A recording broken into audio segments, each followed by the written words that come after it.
Good evening. Good evening and welcome to the John F. Kennedy Jr. Forum. My name is Braden Foldenauer. I'm a sophomore at the college studying government, and I'm a member of the JFK Junior Forum Committee here at the Institute of Politics. The Institute of Politics is excited to be a part of this fall's Harvard Votes Challenge, a voter registration competition between Harvard schools.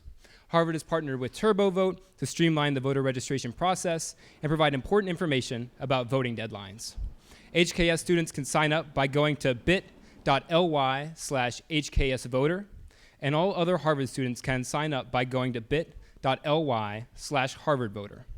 Before we begin, please note the exit doors, which are located on both the park side and the JFK Street side of the forum. In the event of an emergency, walk to the exit closest to you and congregate in JFK Park. Please also take a moment now to silence your cell phones.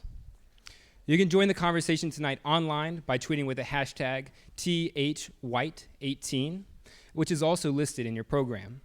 Please take your seats now and join me in welcoming our guests, Jill Abramson, Jane Mayer, David Vaughn Drehle, and Dr. E.J. Dion, who will begin tonight's program. Thank you.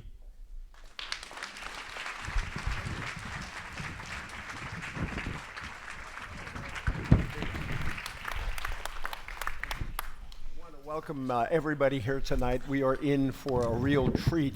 I want to thank Nico for asking me to do this. It's a real honor because we're honoring a whole bunch of my heroes, beginning with Theodore White and going on to Dave Von Drehle, Nancy Gibbs, who's going to be up here introducing David, and of course, Jay Mayer and Jill Abramson. And I'm also grateful because I've been involved with the Shorenstein Center in various ways almost from the beginning. The Shorenstein Center started in 1986 and has had only 3 leaders in all those years. That's usually a sign of an organization that's working pretty well. I've noted recently at President Backow's inauguration, there were a lot fewer Harvard presidents than there are American presidents over all those years. It was Nico has taken over and has done extraordinary things. I'll say a little more about Nico. Was started by Marvin Kalb with great support from the Shorenstein family. And then Alex Jones. Alex, you are here somewhere. Where are you? Well, let's give a hand to Alex Jones, who did an extraordinary job. When Shorenstein started, well, that's all very interesting, the relationship of the press to politics, but there's no crisis here, really, is there? Well, now we know. There was a lot of work to do in this field. The Shorenstein Center works on it in so many ways, and Jill Abramson's book in January, I believe, will tell us how to solve all these problems, and she'll give you a preview when she's up with Jane. First, we're going to turn over for our first award, and Nancy Gibbs. First of all, she's the Edward R. Murrow Professor here at the Kennedy School. That's like being the Einstein Professor of Physics or the Mozart and Aretha Franklin Professor of Music. There are going to be way too many Yale people up here. She graduated summa cum laude from Yale, and I learned tonight that she's perfectly set up to be here because she wrote her undergraduate thesis on the relationship between Walter Lippmann and Al Smith. And Walter Lippmann was an advisor to Al Smith in both of his campaigns. So this is a thesis that would work in Harvard and South Boston. And so I think you should turn it into a book after all these years. She is also was the first woman to be editor-in-chief at Time Magazine. She had more cover stories of Time Magazine than anyone in history. Is that right? And is now teaching one of the most popular courses here. And she's going to introduce Dave Von Drehle and tell you about him. But I have to say, I've worked with David for a very, very long time. And yes, he is a truly great journalist. And yes, he is a truly great writer. But honestly, the most important thing about him is much rarer than those things. He is a deeply good and morally grounded person. And Lord knows we need more of those in this time. So I bring you up Nancy Gibbs and David Von Drehle. Thank you.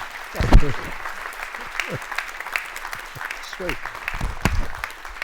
Thank you, EJ, and welcome to this celebration of the people and the values that make journalism matter.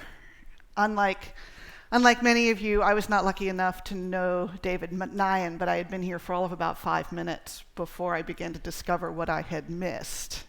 He was a much admired, much emulated Shorenstein Fellow, Harvard grad, legendary Boston Globe reporter and columnist.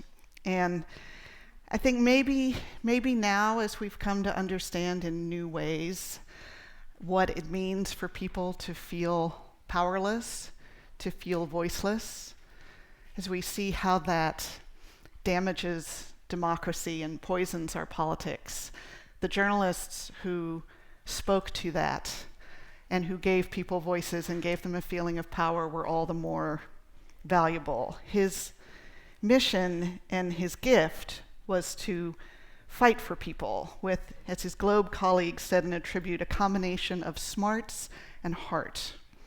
He was tough, but not mean, fearless and friendly, and the kind of journalist whose spirit lives on in the reporters he inspired and the lives that he changed.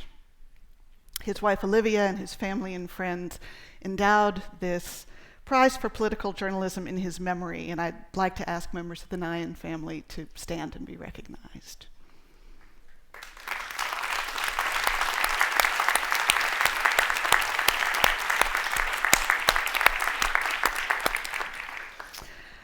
When we met 35 years ago as graduate students, David von Drehle was already a prodigious talent, having worked his way through college writing for the Denver Post. He was the youngest sports writer they had ever had. And when he decamped after graduating for the Miami Herald, he wrote stories that were so transcendently smart and vivid that he won the Livingston Award, which honors the brightest journalists under 35. He was all of 27 when he won that. And so it was no surprise that he was then recruited to the Washington Post, where his ascent was swift and straight, and on occasion he and I would run into each other in New Hampshire during primary season, and I would get to understand things and see things that were happening in our politics in entirely new ways. And of course, like any player on a rival team, I dreamed of sharing a dugout with him. So when he came to Time in 2006, I got to watch and learn with a front row seat. He could write as effortlessly about culture and crime and fatherhood and faith and golf and his faith in golf as he could about politics. But David Nyhan particularly would have felt him a brother in his fierce sense of fairness, that moral grounding that EJ talked about, his allergy to cheap shots and shortcuts and phoniness, and his gift for telling stories that readers savor and save because they help us make sense of the world. And somehow along the way, he also managed to raise a family and serve his community and write brilliantly researched books about the death penalty and the Triangle Shirtwaist Factory fire and Abraham Lincoln, and be a great friend and a great colleague. There are lots of his political profiles I could quote to give you a sense of his voice and his power. But at a time when the political furies are at such a fever pitch, I'd like to share a different picture. Like many of us, one day in August, David made his way to a hillside in Troy, Kansas, to watch the solar eclipse. For just a minute, everyone got to put aside their fears about the state of the republic and of our politics. But as it turned out, on that day where he was, the clouds clouded and the rain rained, and everything looked like it was going to be a mammoth washout, until just at the moment of totality, when they got to witness what he described as the gift we had given up hoping for, the pulsing, dancing, delicate ring of fire that outlines a total eclipse. Such a surge of emotion swept over us there in the dark, something primal and essentially human, connecting us to one another and to all of humankind, from the Stonehenge erectors marking the solstice to the sun worshippers of ancient Egypt. We were, to borrow from the poet Wordsworth, surprised by joy. We were elated in the original sense of the word, raised for a moment above ourselves. I hope to hold on to that sense of blessing. What a treasure it is to be a passenger on this miracle planet, bathed by a reliable sun in an otherwise cold and airless vastness. To belong to a questing species, though our quests may take us in opposite directions. To be reminded of all that we share, even through storms, especially through storms. Ladies and gentlemen, the David Nyhan Prize for Political Journalism goes to David Von Drehle of the Washington Post. There you go.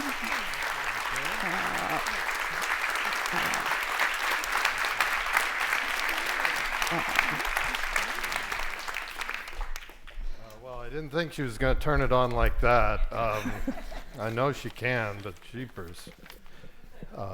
And I realize no one came here this evening to hear me, and we're all eager to get to the main event, but I just want to say a few words about my gratitude. This is a very great honor for me.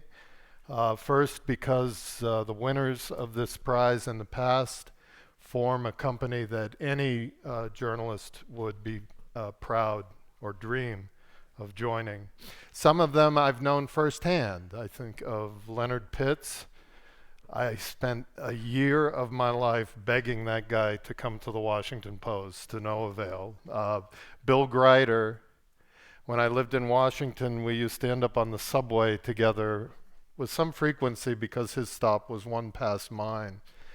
And I don't remember almost anything he said because there was always a voice screaming in my head, I'm talking to Bill Grider. David Rogers, once in a while I would get assigned to a story on Capitol Hill that David was also covering, which is exactly like hearing the words, go guard LeBron.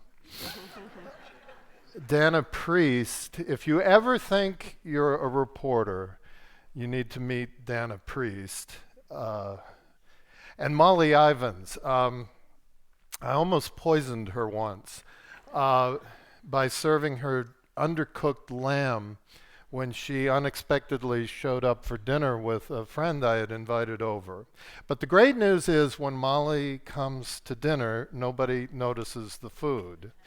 I do remember one of her lines, which she may have used in other circumstances. She was a great recycler. But a politician's name came up and she said, if ignorance ever goes to $40 a barrel, I want drilling rights on that man's head.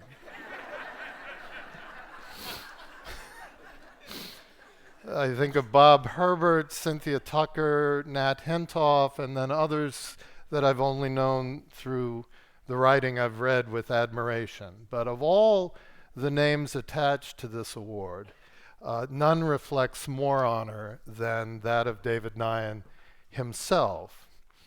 I met him 25 years ago. I'll never forget the moment. It was my first campaign as a political reporter for the Post, and it was the last time that the center of the political universe for a couple of weeks was the bar at the Wayfarer Hotel in Manchester, New Hampshire.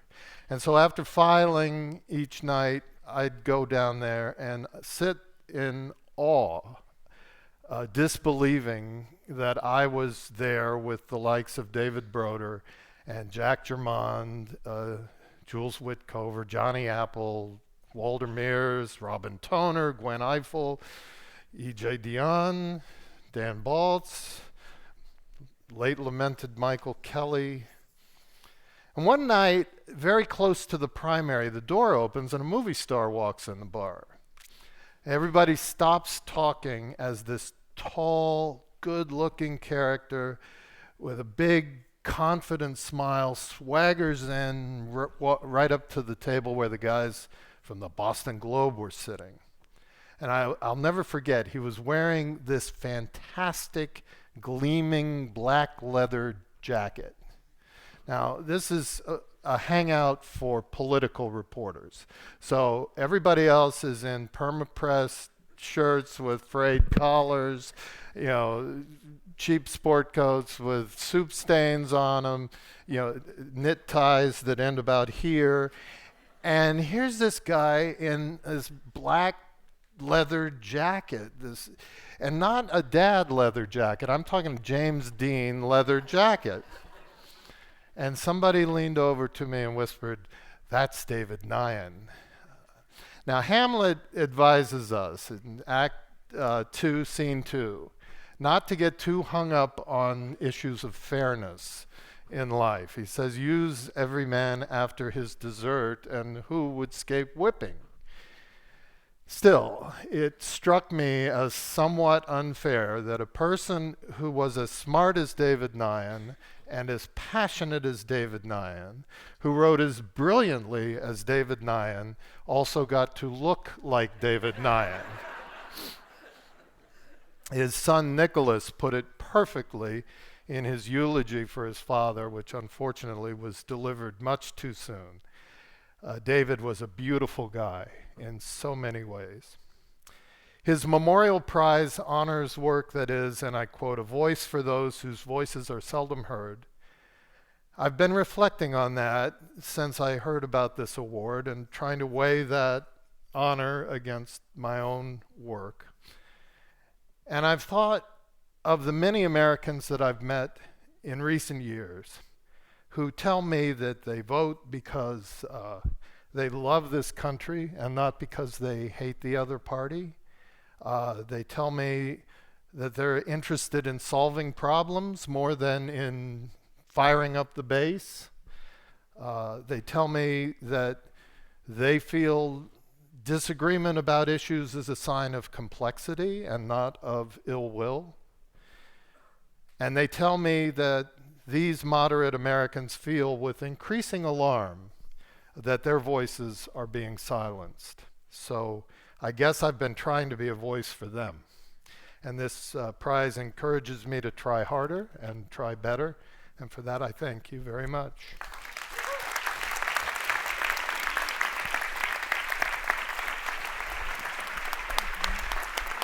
You made my daughter cry.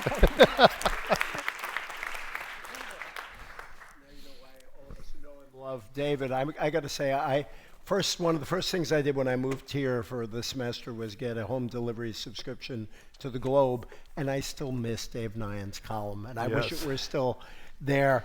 One person, by the way, I want to acknowledge who has been here from the beginning and who actually ran the place among those three directors is Professor Tom Patterson, who's done some really important work over a very long period of time.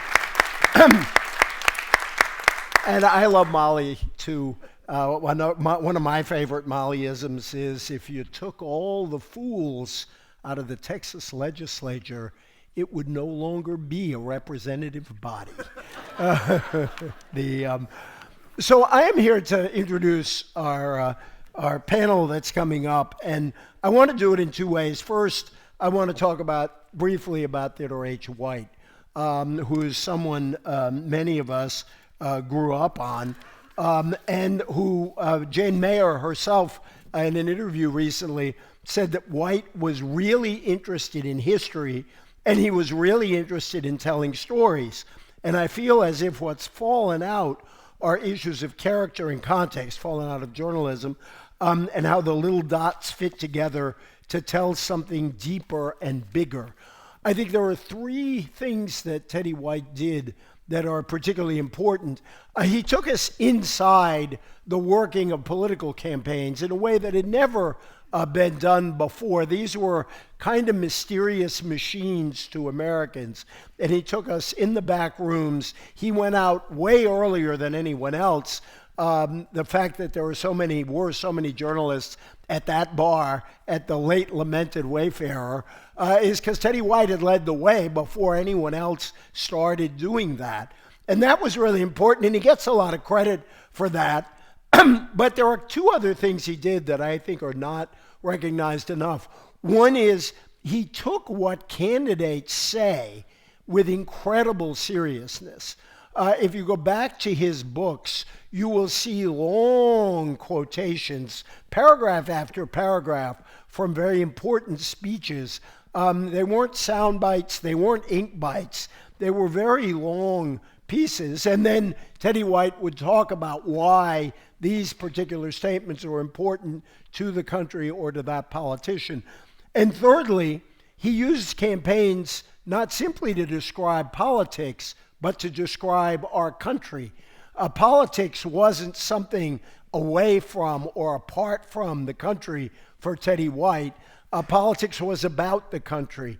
And he painted the beginning of his 1960 book, the pioneering book, was about the 1960 census and how much America had changed in the 15 years since the end of World War II. So to give the Teddy White lecture is, I think, one of the great honors here. Now, for those who have been held accountable by Jane and Jill, they could have saved themselves a lot of trouble if they had simply arranged a strategic bombing of their high school. Because Jane and Jill met when Jane was in the 7th grade and Jill was in the 8th grade. And there is an organic unity about tonight, I learned, because they went to a very progressive school where they studied the triangle shirtwaist fire at considerable length. And David Von Drehle wrote the definitive book on the triangle shirtwaist factory fire. And so they've been working together, even when they were not on the same newspaper briefly, for their whole lives, making extraordinary contributions. Particularly two quotations that I think are very important and revealing. Jane was talking about what reporting is in this era, and she said, it's not resistance, it's reporting. And I think it's very important to understand that. I hope you elaborate on that when you're here, that it's like Harry Truman's speech when somebody said, give him hell, Harry, and he said, I just speak the truth and they think it's hell. And that's what a lot of people think about reporting. And forgive me, Jill, but I really love this quote from you. You said once, but you know, it's a little dangerous to be a badass. And the reporter who quoted this immediately wrote afterward, but she makes it look so good. I could go on and on about them, but we know about their bios. I'll be very brief about it. She is best known as the former executive editor of the New York Times. We really have breakthrough women here tonight. She was the first woman to be executive editor of the New York Times, where she was from 20. Yes, let's.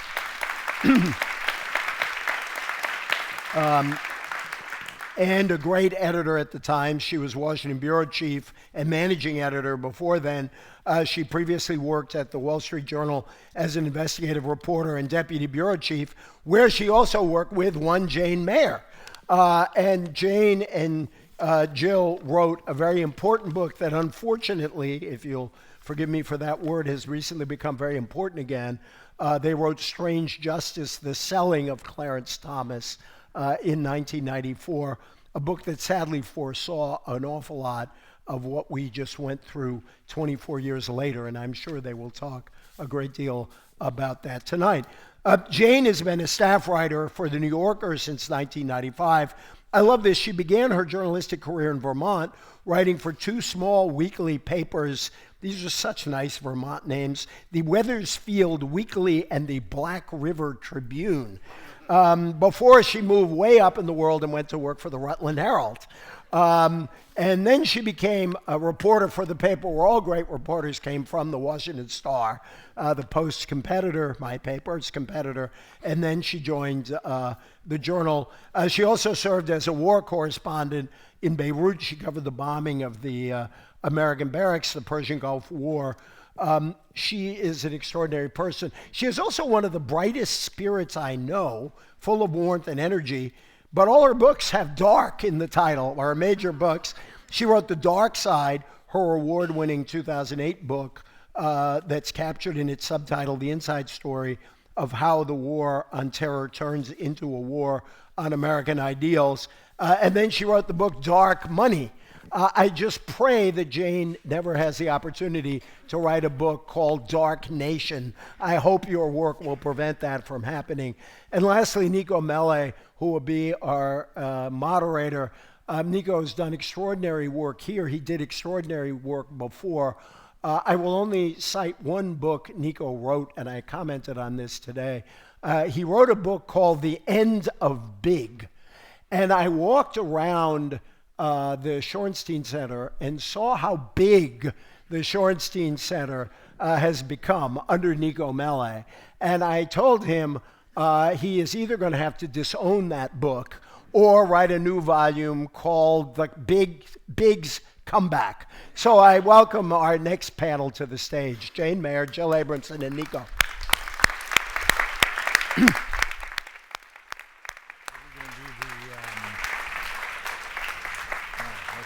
I think I'm here.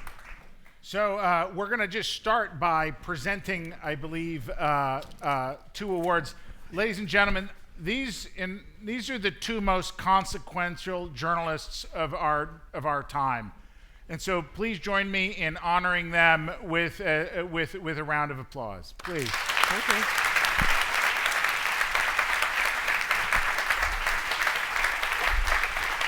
Should we stand up? Jane and Jill. There we go. Thank you. Thank you. Here, let's look at the camera.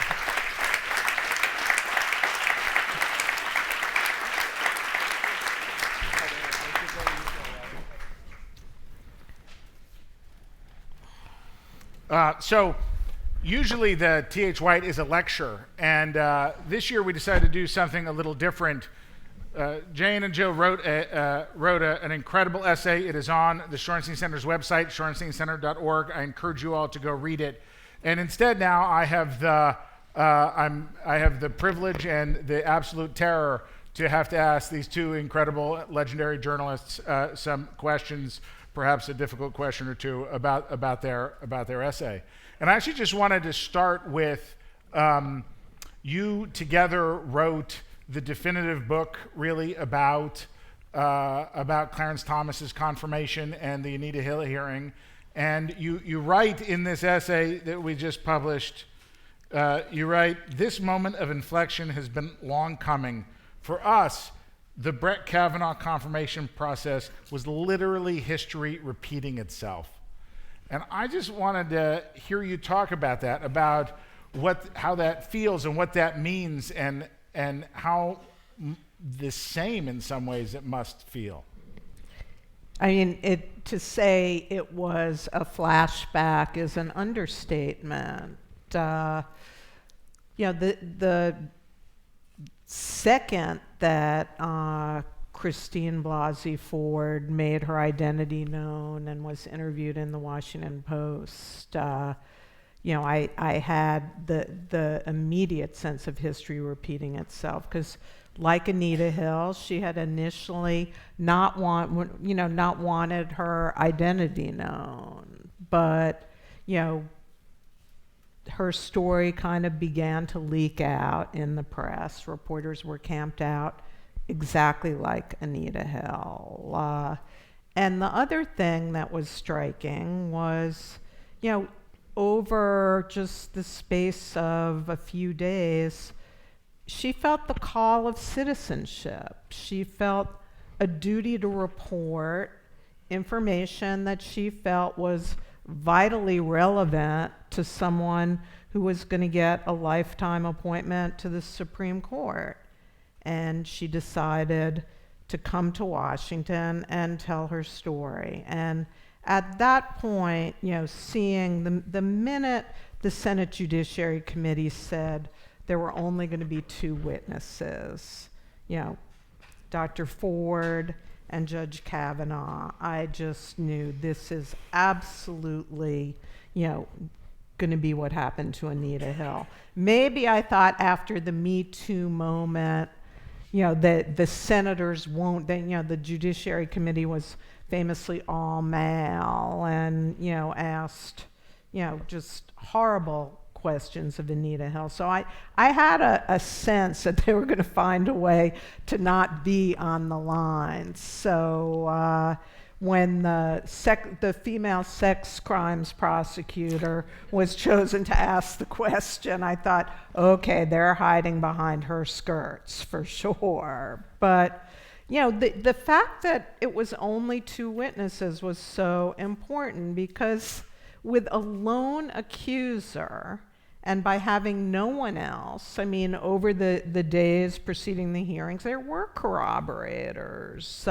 Jane wrote, a terrific story with Ronan Farrow in the New Yorker, disclosing another woman at Yale, Deborah Ramirez. So she would have testified, but the whole strategy was to isolate a lone female accuser, to have her testify first, as Anita Hill did, and have the judge go last, as Clarence Thomas famously did when he railed about a high-tech lynching. And that setup was guaranteed to just end in a he said, she said stalemate, with all of those senators saying exactly the same thing that they said in 91. The truth can never be known. It's he said, she said. So, it was a complete flashback. It was the Anita Hill hearings, a little bit the Me Too moment. I wrote that in my first column, wondering, would it be different? But it really wasn't that different. I mean, it was so much the same that 3 of the senators were the same as the same people that were there questioning Anita Hill. So I guess I had thought that it would be more different after all of this time. I mean, it's 24 years, so much has changed. And we've seen so many very powerful men topple in the Me Too movement. But when it comes to Washington, and in particular, I mean, we've seen Al Franken step down, but when it comes to the Republican Party, it seemed impervious to this.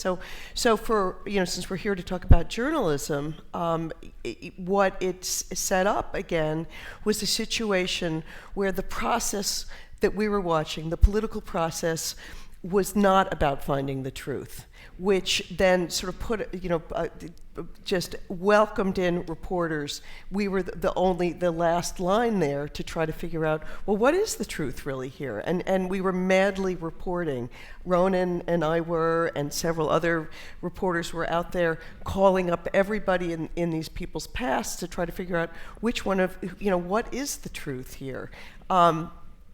And the same thing happened as it happened to Jill and myself back in the Anita Hill period, which was just for marshaling the facts. In the case of the New Yorker, there was another woman we interviewed who had her own experiences, firsthand experiences. She was on the record. She was asking to have the FBI come in, which is not usually what people who are prevaricating do, but she had a very strong story to tell. And we told her story, and we got attacked for it. Which is just what happened with Jill and myself too. The reporters have become combatants, unwilling combatants, simply for trying to tell the truth in these tremendously polarized fights. And it was an unwelcome truth to half the country, and they went after us just as they went after the women. So it was I think, the first time history is supposed to be tragedy, second time comedy. I found it, unfortunately, sort of tragedy both times in this particular instance. So. In this super partisan environment, I mean, you had just a few months earlier done reporting on the Democratic Attorney General, too. Right, and so I had written, again with Ronan Farrow, who's a wonderful colleague, really fun to work with. And not as fun as me. Not as fun as Jill. That is absolutely true. And so, but we'd done a piece about Eric Schneiderman and his sexual misconduct, which was fairly shocking, and he stepped down from his role as Attorney General of New York and one of the most outspoken Democratic critics of Trump. And I mean, I like to think that we were, following in the New York Times tradition of without fear and without favor, and just plain letting the reporting lead you to wherever it will go. So, but people didn't remember that when we were being slammed around in Kavanaugh. It was an amazingly tense kind of reporting and moment. I felt the power of it was a political freight train that was trying to confirm him no matter what, basically, and anyone who got in its way was going to get flattened. And did the political environment and the media environment, how did it feel different than the Clarence Thomas hearing, confirmation hearing? Well, I mean, one thing that Jill and I took 3 years to do the reporting then, so we weren't stepping out right in front of it at the hottest point of the debate. We still did get attacked, which at the time was a surprise to us, but has made us in some ways canaries in the coal mine about what it's like when you're stepping into this very politicized, right. I mean, it was polarized a climate. completely new experience to be suddenly branded as both liberals and partisans after both of us had been working at the Wall Street Journal for years and years. It was absurd, but it happened like that. So it was an early glimpse of false portrayals of journalists as partisans. And, that becomes, in 1996 with the launching of Fox News, an explosion. And, I think in many ways, a tragedy for the profession because, they were the original glimpse of the Orwellian situation we have now, which is, their slogan, fair and balanced, and for years and years, we really, at least, at the Times, we're not paying acute attention to the false stories and conspiracy theories that Fox was promulgating. And I think that was a mistake because, night after night, O'Reilly, later Sean Hannity, their other stars would, attack the New York Times as, a Democratic rag, falsely say our stories had holes and shouldn't be believed. And I think, truthful, nonpartisan, I want to, underscore that. Journalists failed to respond and speak loudly enough for the truth. So in a media environment where you have the President of the United States saying things that frequently aren't true, demonstrably, clearly aren't true, reporting that It's fact terrifying. is then manipulated by the other side, by Fox News, to make it look as if it's a partisan attack. And I wonder about that dilemma for political reporters today. I wonder about, is there something different we should be doing in our political journalism? Well, I don't want to hog our time, but I think one thing political journalists can do is be less reactive to Donald Trump. I mean, it is just like, it's overwhelming, and it makes, like, that kind of reactive coverage makes it very difficult for the best coverage, like the New York Times 8-page takeout, which they reprinted on Sunday as a special section on Donald Trump's tax evasion and,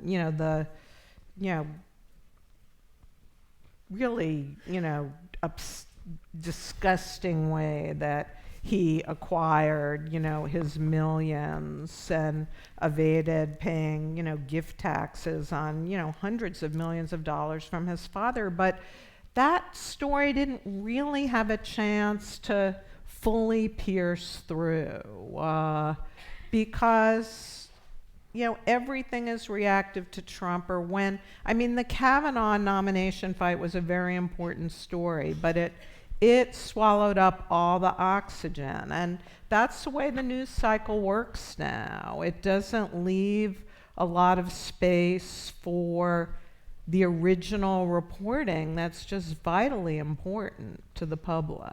I guess, I mean, I think it's a nice idea to think that we could ignore the president when he's saying things that are nonsensical, but it's almost impossible. I mean, it really is impossible, I think. And so there's a piece that's by Jonathan Rauch that I really like that came out recently that talks about how, in the past, what we've been able to do when there are people who are sort of basically spouting baloney is you shunt it aside and you don't give it a lot of attention. You let them spout their baloney and go away. But the problem is when the White House becomes a baloney factory, that is the problem that we've got. And when you are covering national politics, you really have to pay attention to what the president is saying.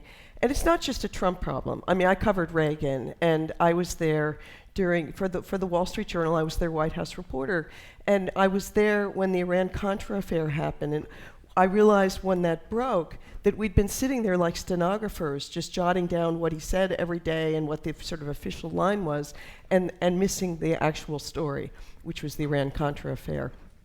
And but the problem is there is a part of the job that is writing about the person who the country elected, or at least the person who won the Electoral College. And so you kind of have to do some of that. And and he's a genius at getting attention too. I mean, and you've written in your book. I mean, Jill's got a fantastic forthcoming book, and part of the problem with our profession now is it's seeking clicks. And he may not be any other kind of genius, but he's a click genius. And he knows how to get attention.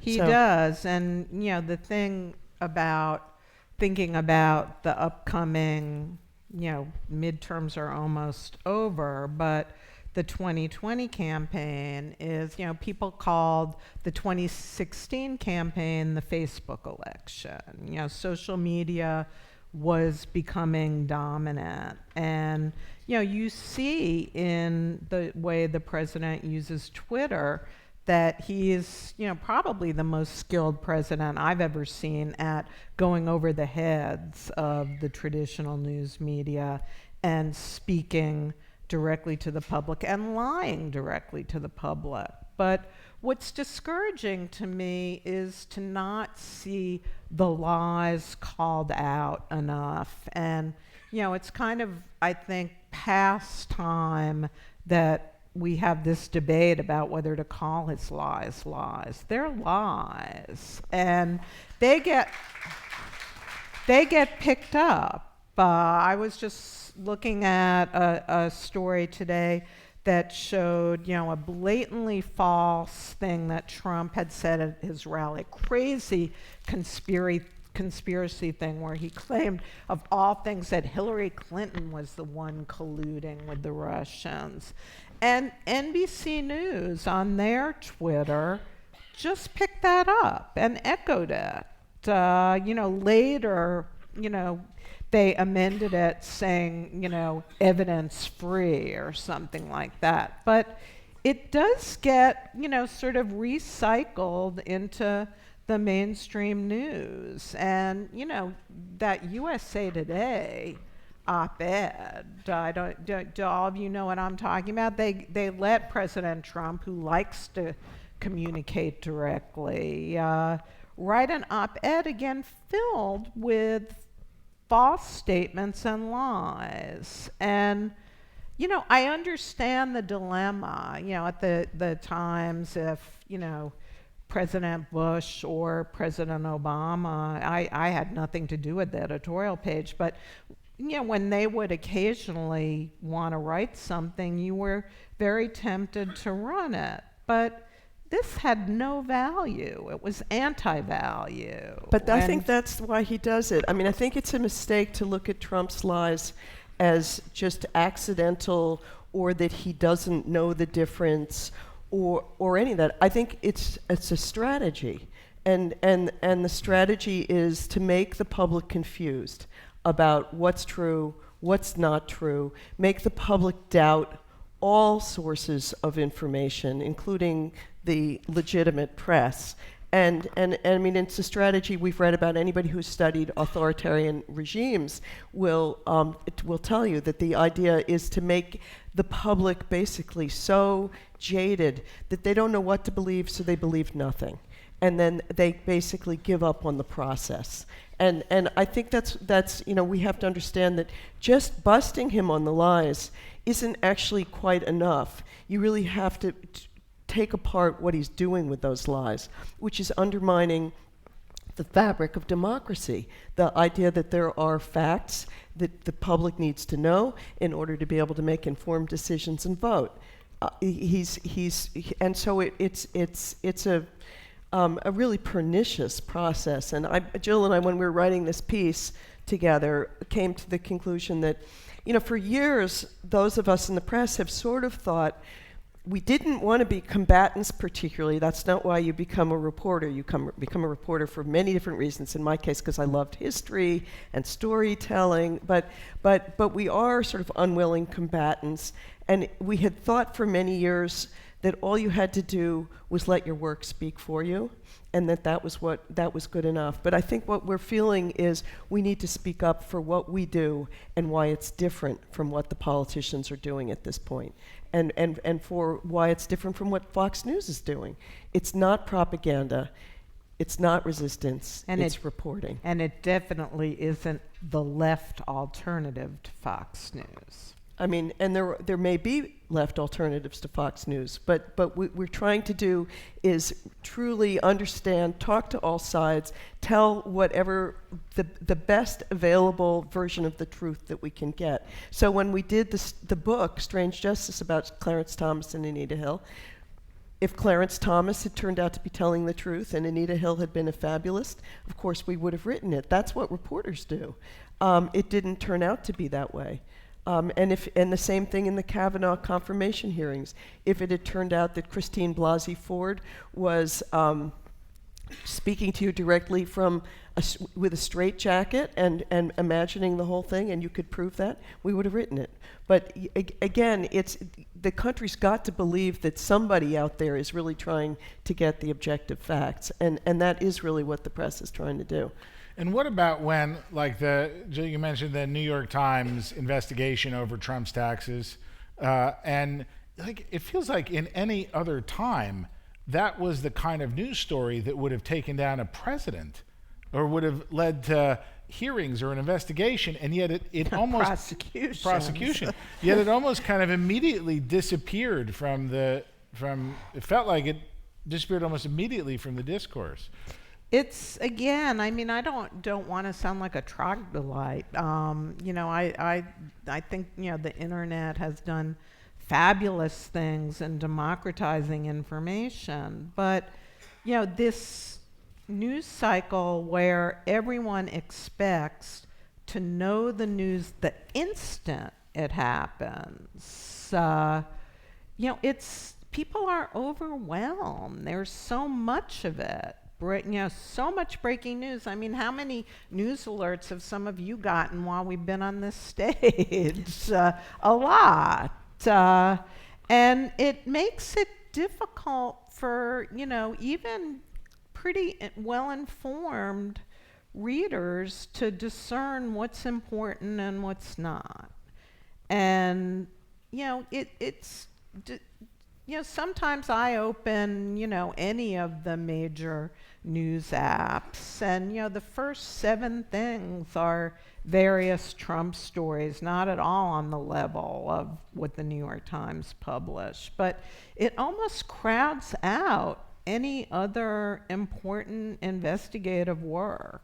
It's a very difficult news environment right now. And, everyone who's trying to do the best work is totally exhausted. They're all like, Maggie Haberman and the Fourth Estate program, like sleeping, with their phones next to their ears. You're never not working. And it's, dizzying. And The funny Yeah. thing is, Trump. I mean, for all of his casting the media as the enemies of the American people, he's quite. He craves the press coverage too, and particularly the New York Times press coverage. He calls them a lot. I've had him call me when I was doing a story on the Tony Schwartz. Is the real author of The Art of the Deal. And I put in a call to Trump to see if I could talk to him about Tony Schwartz. And it was at a point when it was during the campaign, and I couldn't get Hillary Clinton on the phone. Within a few days, my phone rang, and it was, this sort of familiar purring voice of this Donald Trump, and where are you from? And, you're at the New Yorker, love the New Yorker. And then he was sort of going on, and I said, so I'm writing about Tony Schwartz, love Tony Schwartz. I said, I don't think he's going to be voting for you. And he said he's not. His whole voice sort of changed. He said, that is so disloyal. And then we got off the phone, and he said he thinks that's going to be good for him, but he's going to find out that is not going to be good for him. So anyway, I got off the phone, and then a few minutes later it rang, and it was Tony Schwartz. He said, did you tell Donald Trump I'm not voting for you? And I said, well, it's true, right? And he said, yeah, but anyway, and then he said, Trump called. He hadn't heard from him in 29 years or something. He tracked him down in his car and on his phone and said to him, some New Yorker reporter had told him this, and he said, New Yorker, by the way, a failing publication which nobody reads, So, I mean, you sort of know what you're in for with this. It's a guy who's going to really work the press. His favorite put down is the failing New York Times, but when I was managing editor, the publisher invited him to a publisher's lunch, which often,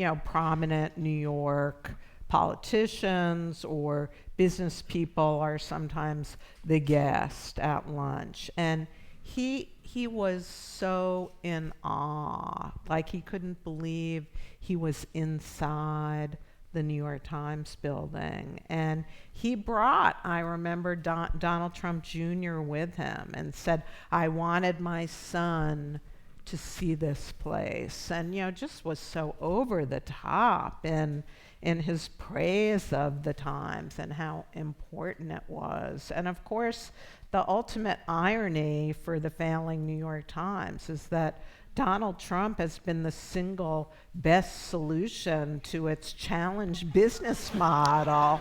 I mean, the Times now has 3 million, digital subscribers, and that started after Election Day, and he's created a very significant revenue stream for the failing New York Times and for CNN and the New Yorker and magazine. and the New York. So he craves the coverage, and the coverage the coverage of him is overwhelming. It crowds out everything else. And that seems like a dilemma, especially headed into another presidential year, where presumably we'll have a very contested Democratic primary.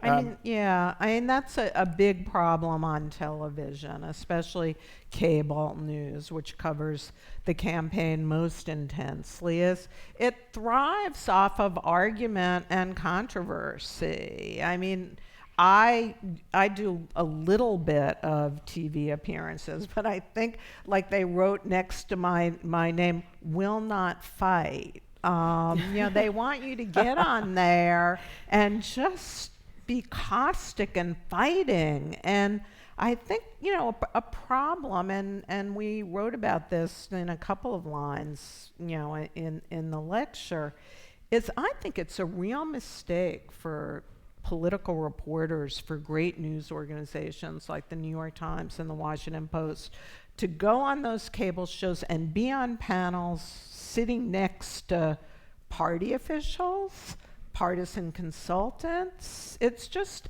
the average viewer can't really keep track of who's who. And, the money is very tempting. There are like a zillion reporters in the Washington Bureau of the Times and at the Washington Post who have, six-figure contracts to go on cable, and their editors complain that, they're constantly running off to do their TV hits. But I think, reporters should be really careful about not being side by side, sort of embroiled in argumentation with partisan people. And Twitter, which, I can become addicted to. I don't often do more than post my columns in The Guardian. But, reporters like somehow, go kind of off the wall on Twitter regularly. And that's a mistake, too. It plays right into the White House's hands in saying we're ganging up against him and rooting for his failure and all that. I think just more care has to be taken. Reporters have to be a little more strategic and less desperate to be seen. And well, in your essay, you talk about slow journalism, right? Slow journalism, a real deep focus on storytelling, but investigating, telling the story under the story, not getting caught up in that news cycle. You also talk about the importance of local reporting, right? How the news industries collapse faster than the steel industry in the United States, right? That the steel industry and newspaper industry are about the same size in 1980. We talk about the Rust Belt to describe what happened to the steel industry, and yet journalism's collapsed at a much faster rate than the steel industry even. And you also talk about local bureaus. It's true, and Alex Jones, who's sitting right there, wrote a really good book about all of that called Losing the News. So, and as someone who, started on weekly newspapers in Vermont, that the Wethersfield Weekly had the smallest circulation in the state of Vermont. What when you're working in that kind of setting is that the community sees you at work. They see you covering the subjects that they understand and know. You're at the meeting, taking notes, talking to people, and they know it's not fake news. They know you're not an enemy of the American people. You're right there along, Right. Shoulder to shoulder with them. And it would be, I think we've lost that very healthy relationship when all they see are a few people sitting around on cable TV earning huge salaries and as Jill says, sitting with the partisans particularly. So it's crucially important not to get, all, talking about the founders, but it's important to remind ourselves that the founders of this country were deathly afraid of over-centralized power.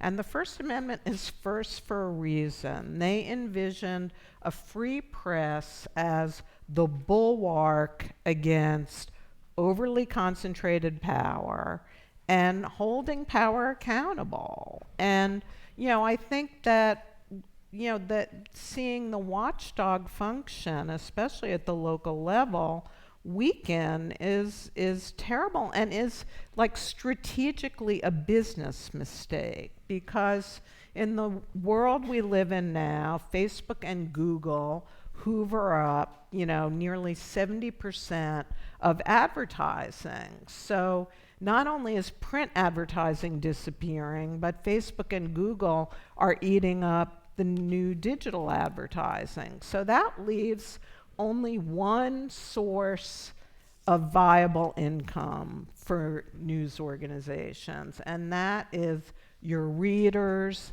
and your viewers. But to get them to pay for the journalism, and the Times and the Post and the Journal have been successful in getting and the New Yorker, paying right. subscribers. And the New Yorker, but the key is you have to be producing news of value in order for people to pay for it. So, what's been stripped out has to be brought out. That watchdog function of investigative reporting that holds local power and state power accountable. But the slowness is also important. Maybe this is just because I'm getting old and slow. I don't know. But I think that it is. I remember seeing another talk here where Robert Caro, who, like Teddy White, is one of my heroes, and he was asked by someone, so what do you do to get those stories that you've got in the biographies of LBJ? What does it take?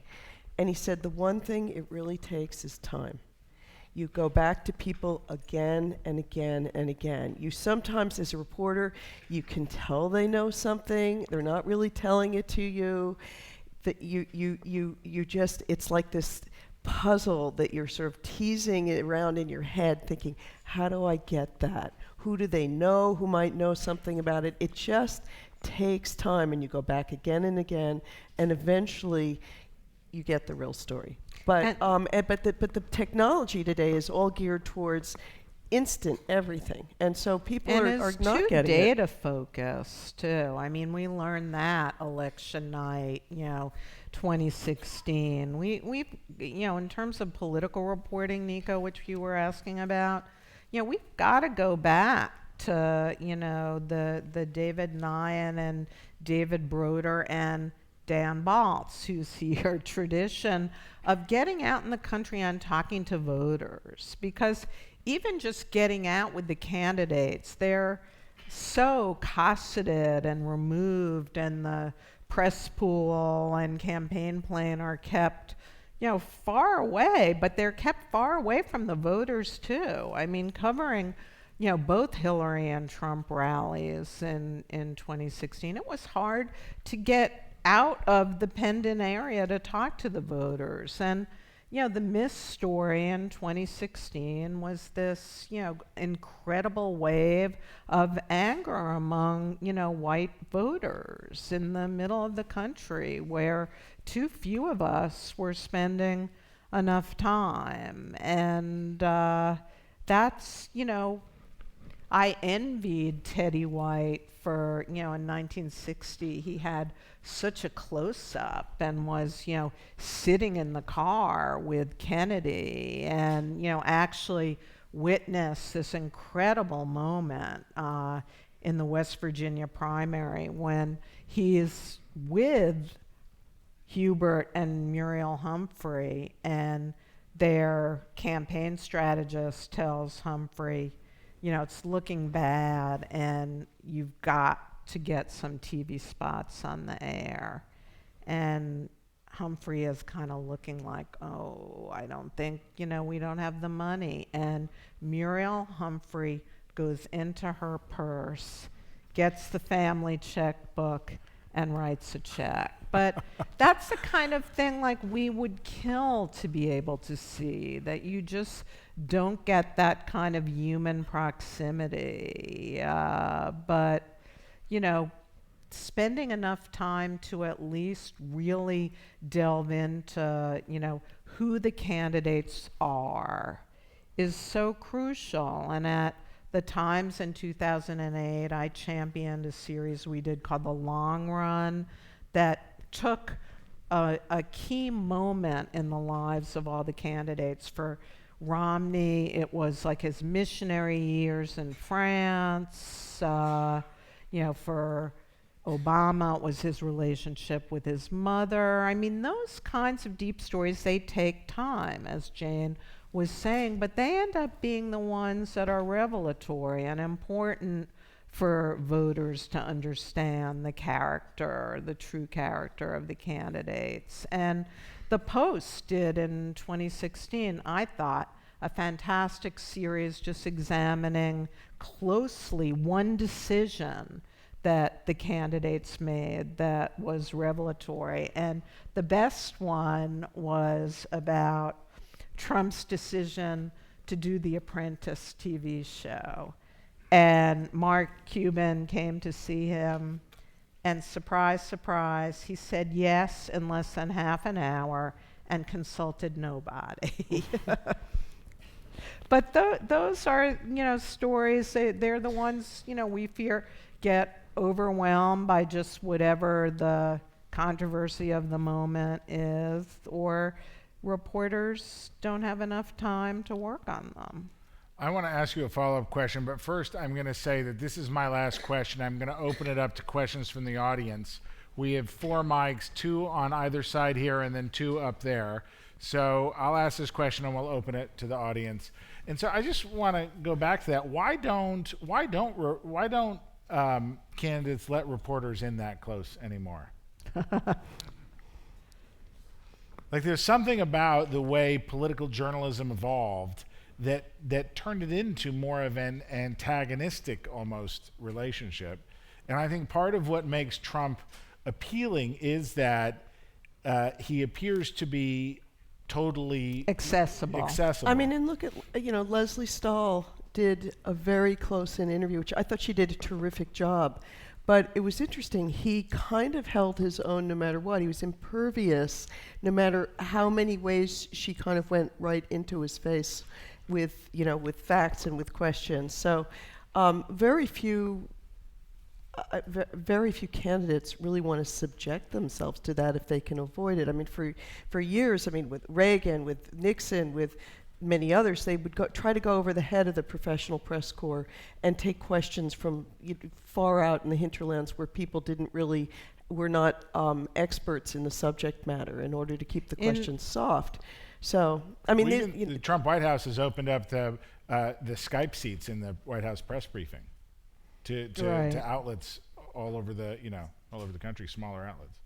But the wonderful Maggie Haberman of the New York Times, it's rare that you get the proximity, but she actually, in early days, like Trump invited her and another Times reporter into the White House residence, and she wrote like this fabulous story which conveyed like Trump sort of walking around in his bathrobe, not knowing where the light switches were. That he was lonely, a lonely guy was like a great piece. But they see being truly themselves in front of reporters as too risky. It's that simple. And I remember Ruby Kramer of BuzzFeed, who's a great reporter and is the daughter of Richard Ben Kramer, who wrote one of the best campaign books ever, What It Takes. And she really wanted to capture Hillary Clinton. She was assigned to travel with Hillary Clinton and did for about 2 full years. But Hillary Clinton, Ruby would see her in human moments. She told me about like her connecting with someone who wasn't getting their mental health benefits and really listening and following through with this person. And she asked Hillary Clinton, like, can I use that? And Clinton said, no, it's off the record. The whole thing is off the record. It's a reflexive thing. They don't want those unscripted moments to be seen. I just would like to say one last thing before you take on this subject before we go to the questions, which is, as a reporter, I think it's very important, though, also not to let this issue of whether you get access to them, the candidates, or anyone else for that matter, don't let that decide whether you do the story.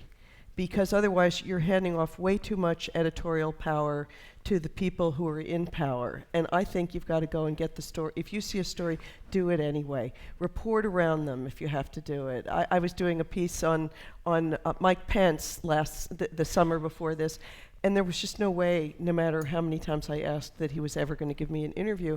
So I went to his hometown of Columbus and had coffee with his mom. And she told some great stories. But you sometimes have to just don't take no for an answer, and go find the smaller people in their lives, or look at their paper trails, or look at their histories. You don't want to be controlled by that issue. I think it's very important. All right, to the questions. 3 rules about the questions. 1, introduce yourself. 2, keep it brief. 3, make it a question. All right, up here. Yeah. Hello. I'm a recent graduate and I work at the Kennedy School tracking war costs. And according to a recent poll by Rasmussen, 42% of Americans either believe we're not at war in Afghanistan or they don't know. How can the press do a better job on this? I always think I think it was Super Sad True Love Story where you could buy a war-free edition of the New York Times.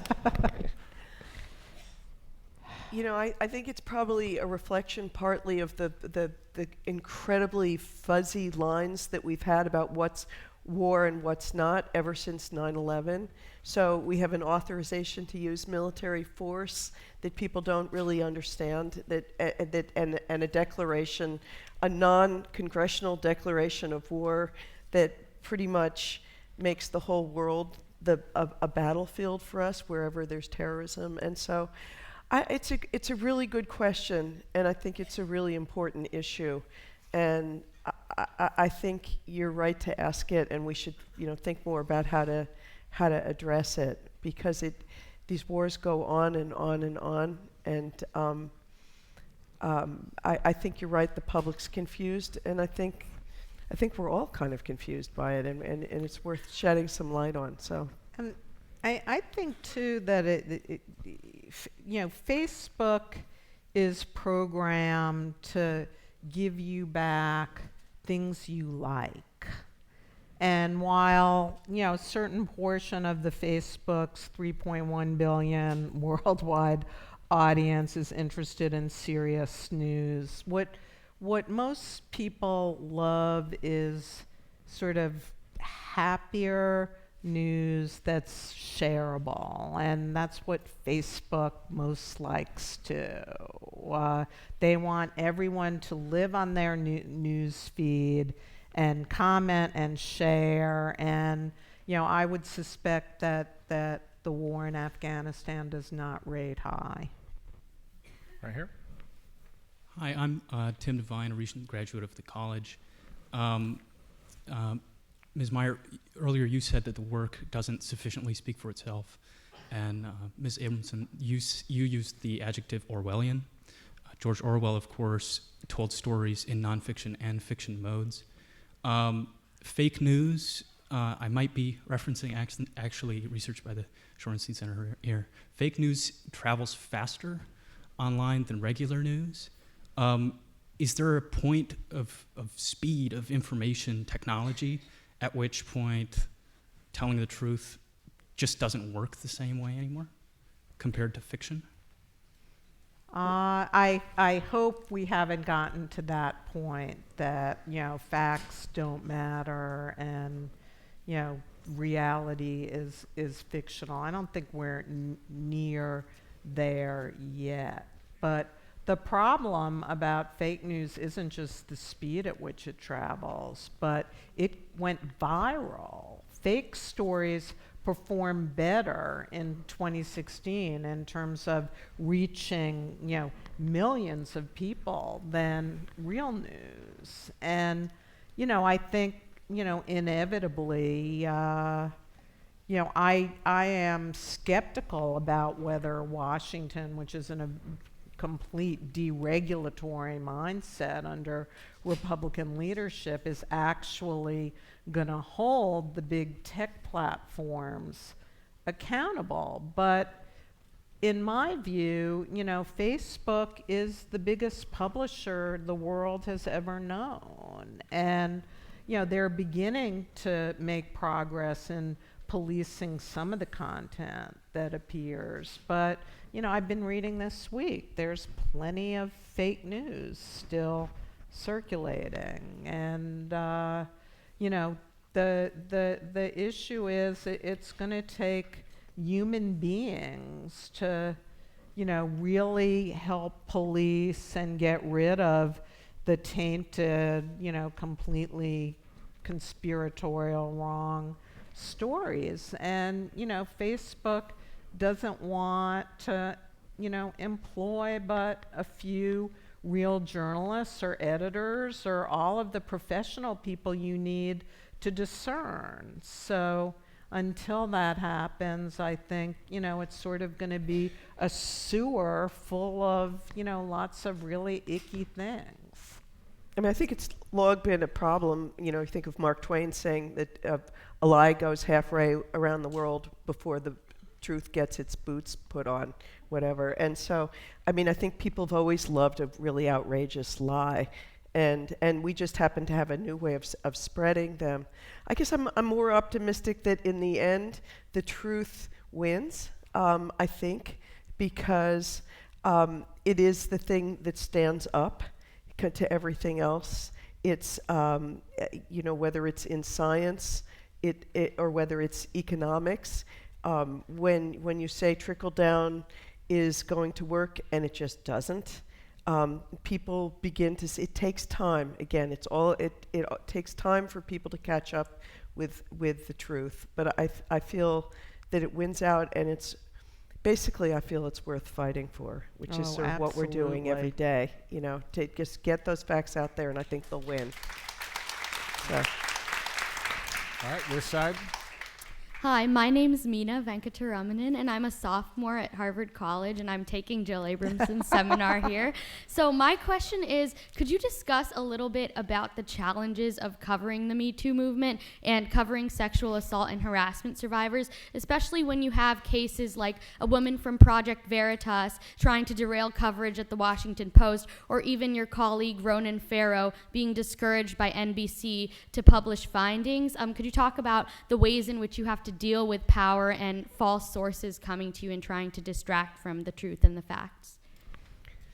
So I have not done a ton of Me Too stories compared to Ronan, but I did work on the Schneiderman one, and I've worked on the Kavanaugh stories most recently. And one of the things, and of course we worked on Anita Hill's story.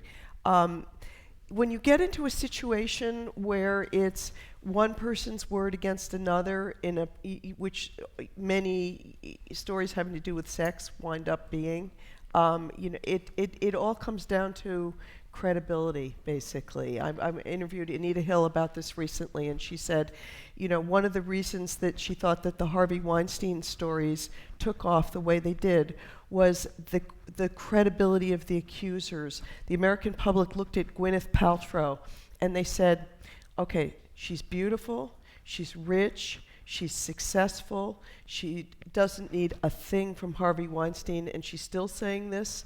There's nothing in it for her. And they decided to believe her.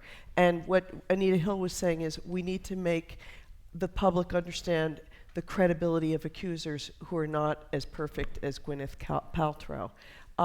And so when you get into that situation, at least for me as a reporter, I feel that it's important often to look at patterns of behavior. It really helps in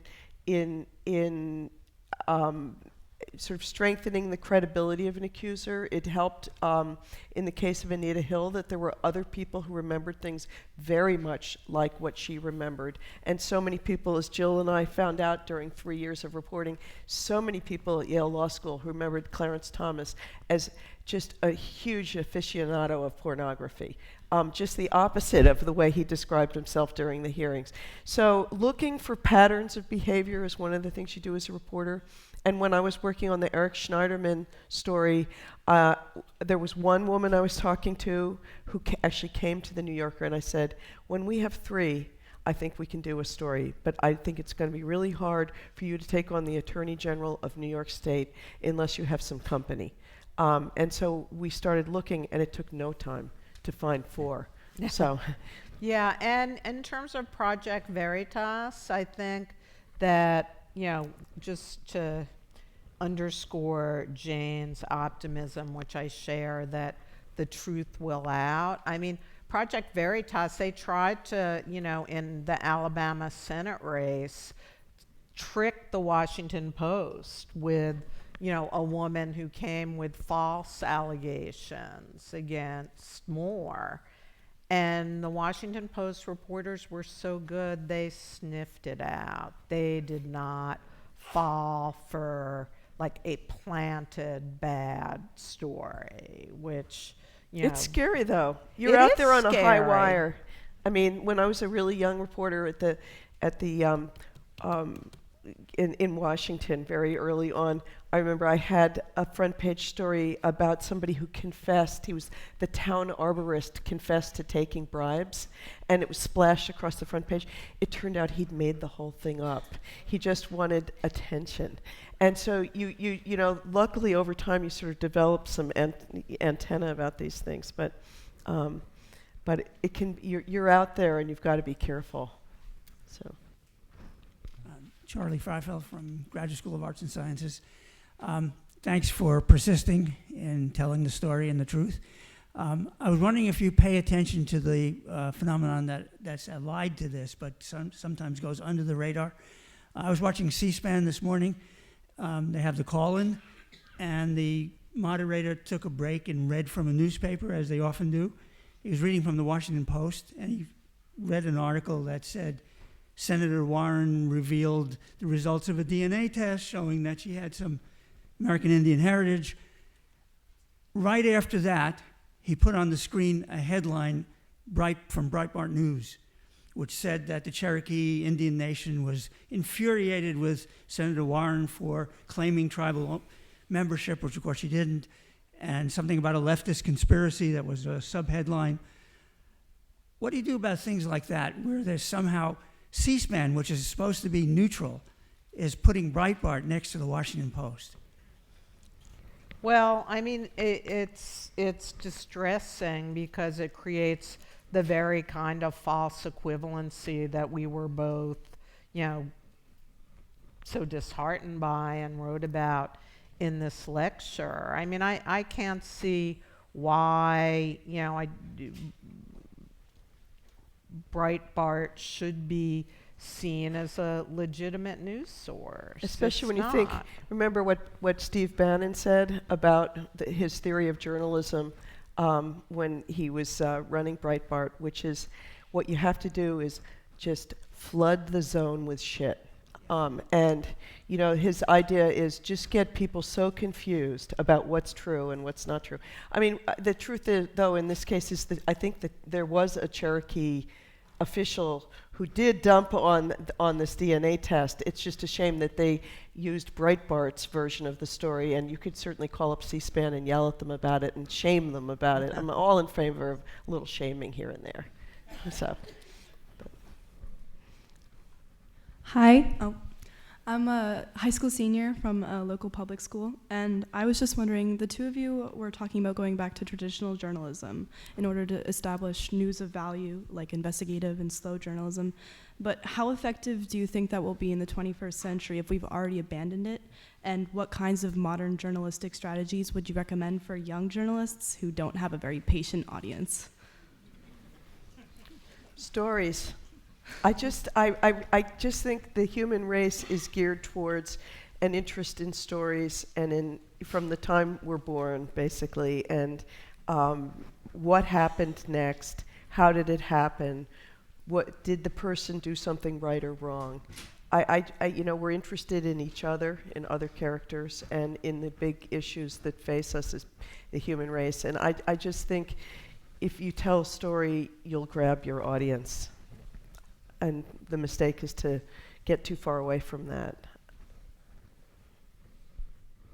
Thank you. I'm Elizabeth. I'm here at Harvard in the Public Affairs and Communications Office.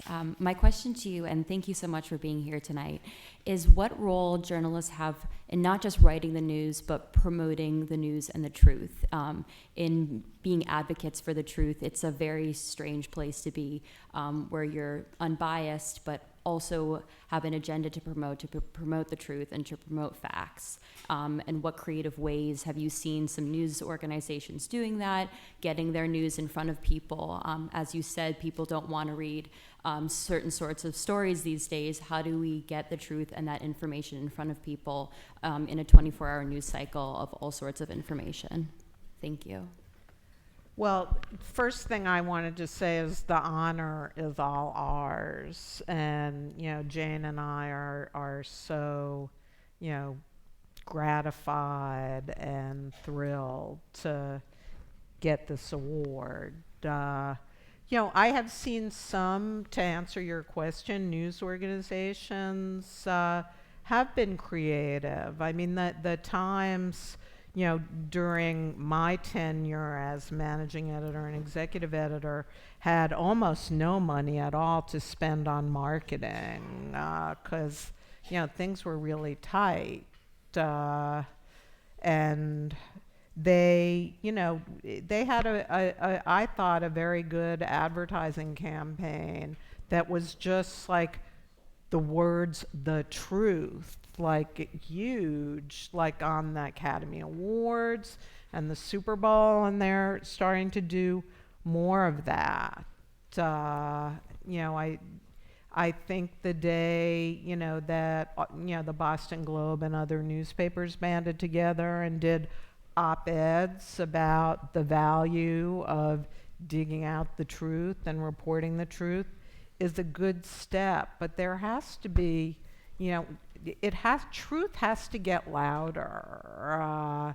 And it may take marketing budgets. It may take, making more considered television experience, appearances to, just, take a battering ram to that point, that maybe people backing each depend other on up a it. little bit more too. There's a great scene. I don't know who saw the movie The Post, but there's a scene in there where it's about the Pentagon Papers, and there's an effort to try to suppress their publication. And what happens is one of the editors brings in a paper, like a big grocery bag, and pulls it out, and lo and behold, there are the front page headlines from all the other papers in the country running exactly the same thing. You can't suppress it because it's everywhere. And I think, it would be nice if the papers would pick up on each other's struggles and back them up when they're telling the truth and getting clobbered. When I was a White House reporter, I always felt one of our big mistakes was when you'd ask your question in the scrim, in the White House press conference, and then the next person would come and they wouldn't follow up. The president wouldn't answer you, and then it would just die. We need to sort of follow up on each other's questions and keep pressing it together a little bit more, and looking out for each other a little bit, I think. So, folks, I know we have a lot of questions, but unfortunately, I think we're out of time. I just want to thank you both so much. You are American heroes. well, thank you. Thank you, Nico. Thank you.